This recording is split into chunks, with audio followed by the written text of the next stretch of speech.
Hi, this is Andrea, Stoma Warrior. Haven't checked in for a while, so I just wanted to check in and just answer a question that people keep messaging me. What's the difference between having a flare-up with normal bowel, whole bowel, to having a flare-up with a bag with no colon? So I'm a bit out of breath. That's one of the problems. At the moment I'm having quite bad flares, so I'm a bit run down. Feeling a lot better today than I have been over Christmas, so can't complain. Got my heat pack on because my joints are really flaring up as well, but that's fibromyalgia and also inflammatory arthritis. So anyway, my question back to what's the difference between having a flare with a bag and not a bag? And some people have said, what's the point in having surgery if you're still going to flare and need all the meds? So first of all, when I had my flare-ups, when I had my colon, I was diagnosed as colitis. Initially 20 years ago I was told it was Crohn's. They tested the lining of the bowels and that's Crohn's disease with biopsies. Then I always suffered with my colons and my proctal area, so they said no, it's colitis. So they took away all of that, and then hey presto, it's now Crohn's because I'm still suffering. I'm still getting flare-ups, and the biopsies are showing differently, showing it's Crohn's, and also it's in my small bowel because I don't have any large bowel at all. Don't have a rectum, any of that. Just have small bowel into the stoma. So when I had a flare-up with colitis, as any of you poor sufferers out there will know, you get urgency, cramps, spasms, pain, accidents. It can take you at any moment. It can floor you. You can be walking along and suddenly have an urgency attack. Where you feel like you're about to throw up, pass out, shit yourself and everything else. And quite often you probably would all of those. You'll have all the steroids and all the biologics to treat it, and it can get it under control. But to me, what I remember of flare-ups worse, the worst part was spasms, pain, accidents, probably in reverse order, having accidents, spasms and pain. And also sore arse because you're wiping 24/7. I mean, I could go up to like 20-25 times in a 24-hour period, not really actually passing much other than burning acidy water or whatever, but the spasms could floor you.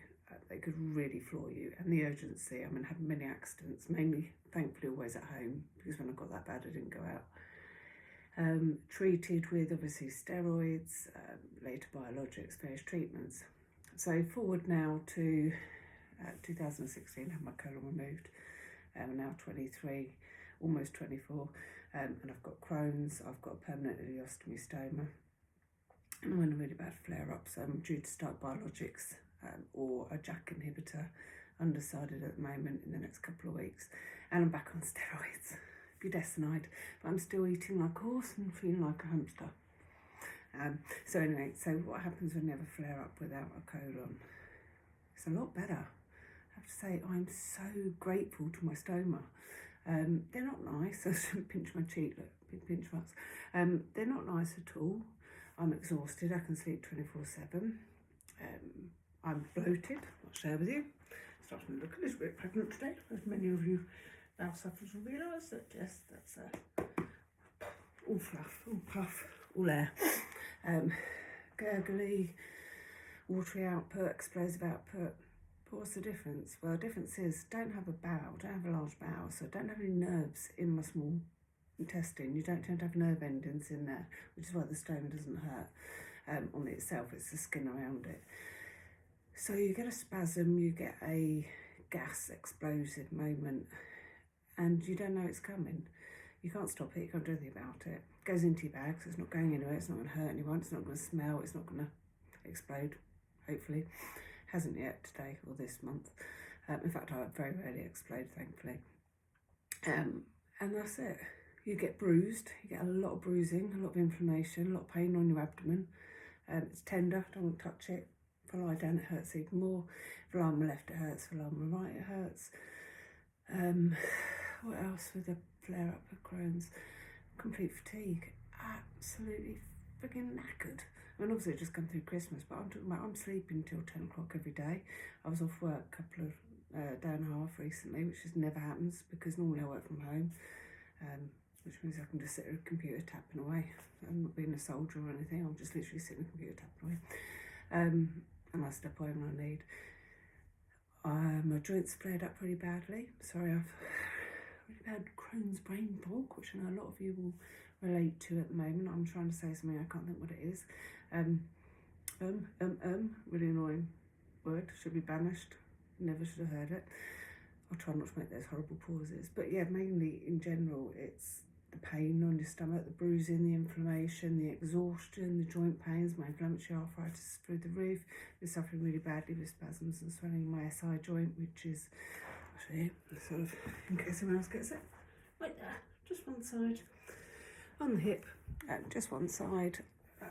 Apparently it's where the sciatic nerve is, but it's not sciatica because I'm not getting any problems in my legs or anything. It's not nerves, and it's literally, it's a gap with some tissue in between. When you're moving around, it hurts it, and when you stay still, it hurts it. But that's really going down over the last day or two. I've been living on codeine, which is great because it slows my bowel down a little bit as well. Might bung everyone else up, but to me it's kind of helpful and being spaced out. So that hurts. My joints have swollen up. Not everybody suffers inflammatory arthritis, so with Crohn's, it is a really nasty side effect of it, a symptom. It's not everybody gets it, and I would get it if I had a bowel or not. So to me, am I better off with surgery in a bag? Hell yeah, saved my life. Probably wouldn't be here anyway if I hadn't got rid of my rotten parts, or some of them, because some of them are still there. And also I wouldn't be able to control my life, wouldn't be able to go out. I mean, at the moment, yeah, I don't go out a lot because I'm exhausted, I'm tired, I'm in pain, but I can go out. I'm not going to rush and mess myself. I'm not going to be doubled over in pain. I'm not going to suddenly be walking and I'll go, oh, shit, and that's exactly what I've done. So to me, so much better. I don't know if this is helpful to people or not, but if you're thinking, well, I have surgery, and you see all these people on Facebook and media still suffering and saying, well, I'm still in a flare, I'm still on biologics, which I will be, and everything else, I just know, and I tell myself this all the time, I am so much better off than all you poor people out there suffering with inflamed colon, because the colon has nerve endings, it has pain, it spasms, it has muscles, it controls things, it controls your output, it lets things out your bum. Well, not obviously there, your rectum does, but without all of that, it's a real bastard having Crohn's, but it's not as bad as having a flare up with a bowel. It's more exhausting because I've been through that. Lacking nutrients, obviously you've got the other side of a short bowel syndrome, don't absorb anything, medications aren't very effective because they're in and out. The joints, tiredness is really awful, but God, I can go out in public. So anyway, I really hope that's helped answer a few of the questions that I get. Yes, I am glad I had surgery. No, I didn't imagine that I would be one of the few people that's unlucky enough to have Crohn's and colitis. Maybe I'm not actually surprised at all, because I always said I had a little bit of bad luck, as we all do when we're suffering these diseases.